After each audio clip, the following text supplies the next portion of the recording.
बिस्मिल्लाहिर्रहमानिर्रहीम। सिंध समेत पाकिस्तान में हर माण्हूअ जो मसलो, हर घर जो मसलो, हर ॿार जो मसलो ख़ालिस खीर जी दस्तियाबी आहे। आबादी जे वधंदड़ तनासिब करे मुल्क में मौजूद ताओ माल, माहियो माल ऐं ॿाकरो माल उन ज़रूरत खे पूरे करण में नाकाम विया आहिनि। सिंध जी ॻाल्हि कजे त पाण वटि मौक़ा परस्त माण्हुनि जी खोट न आहे। खीर जी खोट खे पूरो करण लाइ साइंसी दौर जो पूरो फ़ाइदो वरितो वञे थो ऐं आम ग़रीब माण्हुनि जी सिहत ते तेज़ाब हणण जी कोशिश कई वई आहे। सिंध जे हर शहर में केमिकल वारो खीर मिले थो ऐं इंतिज़ामिया उन्हनि मज़बूत माण्हुनि अॻियां लाचार बीठी आहे।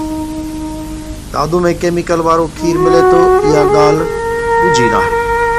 होटलुनि ते मख़सूस वाड़नि में ऐं ॻतियल आबादी वारनि मख़सूस पाड़नि में केमिकल खीर ठाहियो वञे थो। दादू इंतिज़ामिया जे वस जी ॻाल्हि न आहे उन अमल खे रोकराए।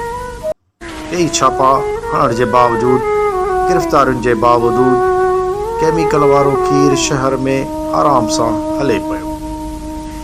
इंसानी जाननि सां खेॾण जो ही नादरी किस्सो तारीख़ में लिखियो वेंदो ऐं दादू इंतिज़ामिया जी बेहसी ऐं कमज़ोरी।